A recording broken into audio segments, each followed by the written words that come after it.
Okay, welcome to the section 2 of our project stakeholder management knowledge area. Now in this section we're going to be planning our stakeholder engagement. So this section is about plan stakeholder engagement. Alright, so here we're going to be talking about how do we engage our stakeholders throughout the life cycle of the project in such a way that we understand their needs, alright, and their concerns, and get their support throughout the life cycle of the project. So without further ado, let's jump in.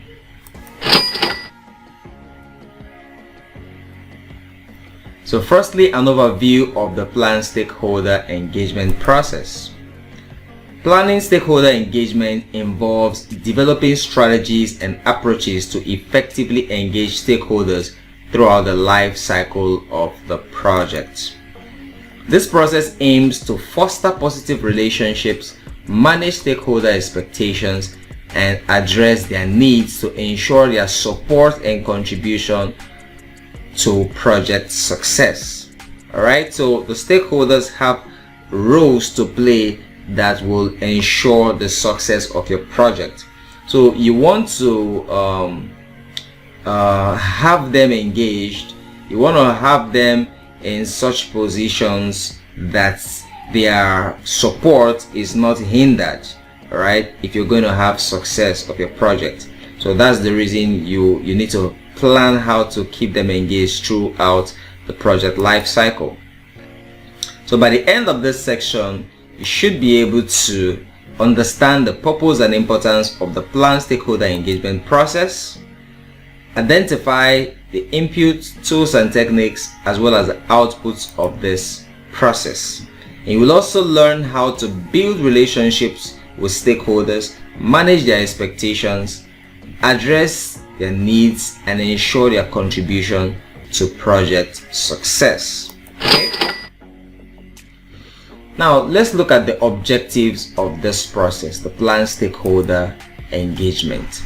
The first objective is to establish clear communication channels for your stakeholders. Now this involves defining how information will be communicated to all stakeholders and how their feedback will be received and addressed. Alright, so you need to define first and foremost the information, okay, the information channels, or how you're going to communicate the information to them, and similarly how you're going to get the feedback from them. All right, but before this, you ought to first of all understand what kind of information that each stakeholder is going to be needing, because the different stakeholders will not be requiring the same type of information. So understanding what stakeholder you are dealing with at what time, that can help you know what information to communicate to them, and also the best channels of communication to use to communicate to them that information, and how you're going to receive the feedback from them, because the aim of transferring information is to get feedback. Without feedback, the communication loop is not complete. All right, so how are you going to receive the feedback from them? And mind you, the channel for transferring the information to them may not necessarily be the same channel through which you can get feedback from them. All right, you could have multiple channels for getting feedback from them. And then also you need to consider, after you've received this feedback, how would that information be processed and how would it be addressed? All right, so next is to determine engagement strategies. Here you identify the most appropriate methods and frequency for engaging stakeholders based on their interest, preferences, and influence. All right, so in sending them information, what is the frequency that they're going to be getting the information? Is it going to be weekly? Is it going to be daily? Is it going to be monthly, quarterly, as the case may be? Next is set expectations. Now this has to do with clarifying project objectives, scope, constraints, and timelines to manage stakeholders' expectations. and minimize misunderstanding. So this is very important because communication has to be clear. All right, and for that to happen, you must have clear project objectives, and everybody must be on the same page as far as objectives are concerned. Because when you have divergent views, all right, or misaligned understanding about the project objectives, everybody will be firing on different cylinders. All right, so there must be clarity of the project objectives, clarity of the scope, the constraints. All right, what timeline we're working with in this project, okay, and then of course the stakeholder expectations. All right, so when all these are in place to help to minimize misunderstanding at any level. The next is to build relationships, and this has to do with developing trust, credibility, rapport with stakeholders to enhance collaboration and cooperation.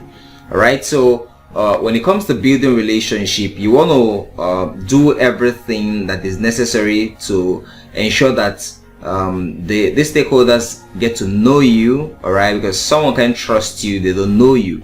All right, so that awareness has to be there. All right, you have to be visible enough, okay, and in close contact with them as much as possible for them to get to know you. All right, so having gotten that awareness, then you can get to now start doing things to make them trust you. So that trust factor has to be there. Trust has to be established. All right, so with trust comes credibility. All right, and then of course rapport with the stakeholders. These will enhance collaboration and cooperation. When they know you, when they trust you, when they see you as credible, all right, either you or the project team or the project organization, this will facilitate collaboration and cooperation from the stakeholders. Okay.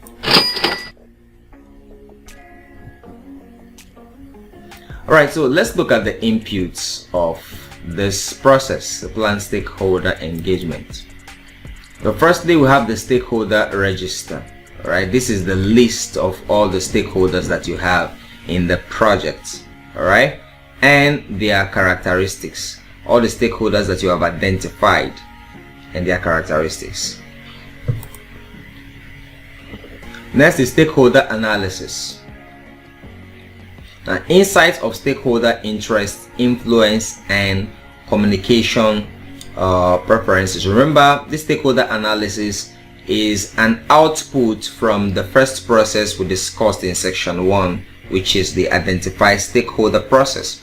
All right, so you now have this as an input in this particular process, and that helps you to that gives you insights, all right, on their interests, their influence, and the communication preferences that they have. So next is the project management plan.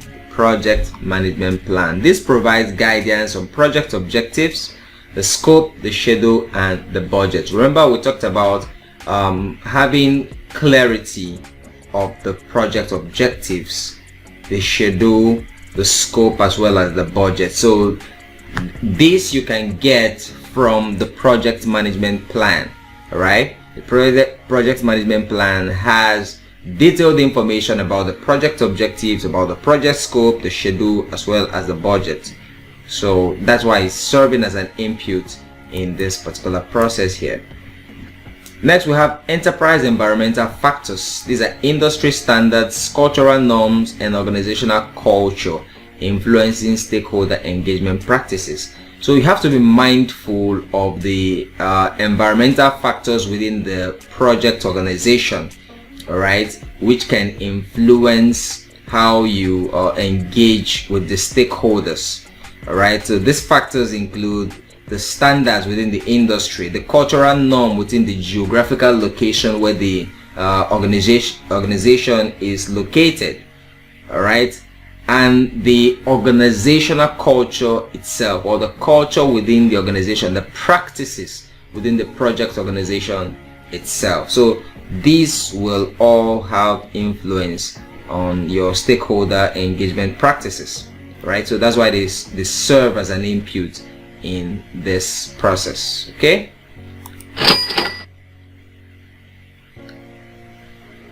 So what are the tools and techniques that we use in planning stakeholder engagement? First is communication methods, right? This has to do with selecting appropriate communication channels and methods for engaging stakeholders.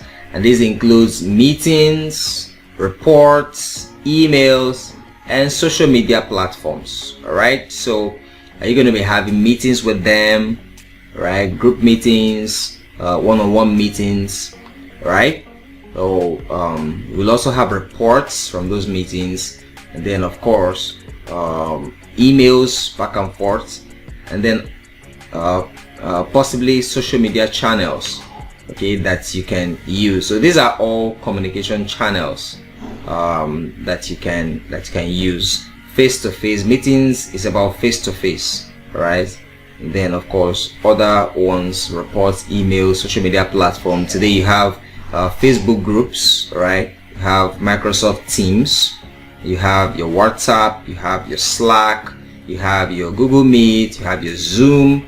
All right, you have several platforms that you can actually use in communicating with your stakeholders.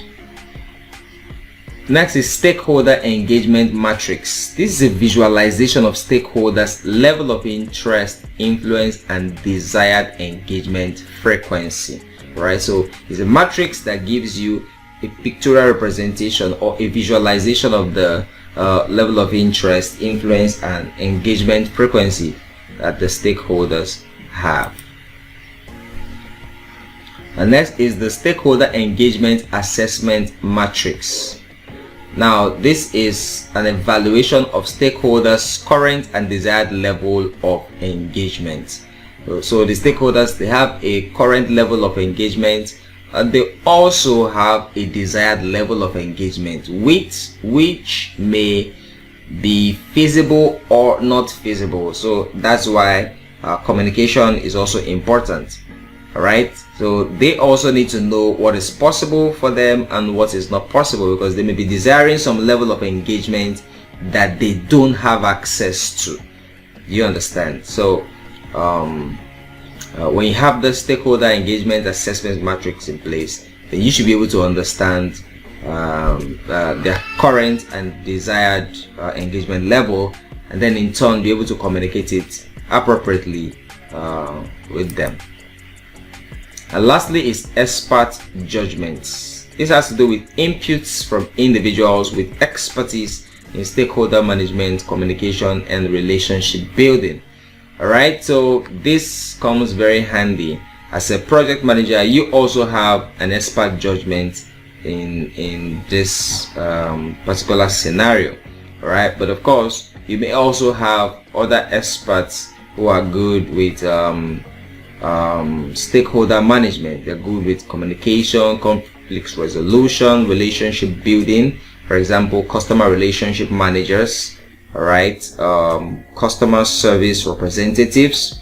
Okay, so those could be experts, customer service consultants. You could have those as experts also within the team or the circle that can also bring in very relevant and useful expert judgments for planning your stakeholder engagement.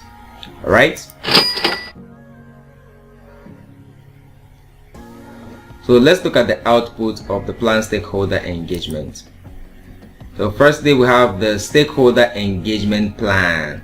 So having gone all through the process of identifying the stakeholders and planning your stakeholder engagement, you now have an engagement plan. All right, this is a document outlining strategies for engaging stakeholders, including communication methods, frequency of communication, content of the communication, as well as responsible parties. Okay, so this plan is going to include what form of information that you be channeling or communicating to the stakeholders. That has to do with the content, right? And then of course the frequency. How often do you need to make this information available to them, all right? And what method you're going to use. Are you going to use physical meetings, all right, like this one you have here, physical meetings? And even in that physical meeting, what is going to be the method you're going to use? Will it just be word of mouth? Are you going to use audio visual presentations like you see them doing here? All right, so there's a whole lot of permutations and combinations that you have to put in place. And then of course, who are the responsible parties? Who are those who are supposed to respond to the information among the stakeholders? All right, and the level of the response, the frequency of the response. When are they supposed to respond? When is the feedback needed? So all this have to be within the stakeholder engagement plan. Next is stakeholder engagement matrix, a visual representation of stakeholders engagement levels and strategies. So with this visual representation, you're going to see the level of their engagement in the project, and also the strategies to use in engaging with them. We also have stakeholder engagement assessment matrix. All right, so not only do we have stakeholder engagement matrix, we have stakeholder engagement assessment matrix. These are two different things. Okay, now this has to do with assessment of stakeholders' current and desired engagement levels and strategies for bridging any gaps. All right, so what are their current level of engagement and what's their desired level of engagement? So you have to assess these two. If there are discrepancies, you may want to do what is necessary to bridge that gap or to make it as infinitesimal or as small as possible. Okay, and when it's not feasible, then of course you have to be able to communicate, all right, and on time too. So that's why I said the stakeholders have to be in the know of what is possible for them and what is not. All right, so that's that for the outputs. Now let's look at the key takeaways. So what are we taking away from this process? Firstly, planning stakeholder engagement is essential for fostering positive relationship, managing expectations, and ensuring stakeholders' support and involvement throughout the project. So you want to have their support, you want to have their involvement throughout the project. So if you want that, you're gonna have to plan their engagement very well. Effective stakeholder engagement requires clear communication, understanding of stakeholders' interests and preferences, and tailored strategies for engaging them. Okay, the stakeholder engagement plan outlines how stakeholders will be engaged, what information will be communicated to them, and how their feedback and concerns will be addressed. All right, so this has to be clear on the engagement plan. Regular evaluation and adjustment of stakeholder engagement strategies are necessary to accommodate changes in stakeholder needs, project dynamics, and external factors. So from time to time, you want to evaluate, all right, and adjust the stakeholder engagement strategies, all right, based on observations, okay, of the changes that are taking place in the stakeholder needs. Of course, as the project evolves, they may have changes in needs, all right, and of course external factors as well. So you want to be in the know, all right, about all those changes that are taking place as the project evolves throughout its life cycle, and be able to respond and adapt appropriately. So that brings us to the end of this section, the plan stakeholder engagement process. Right? So having learned how to identify our stakeholders and to plan their engagement, so your next responsibility as a project manager is to manage your stakeholder engagement. All right? And we'll be discussing that in the next section in the next class. I'll see you there. Cheers.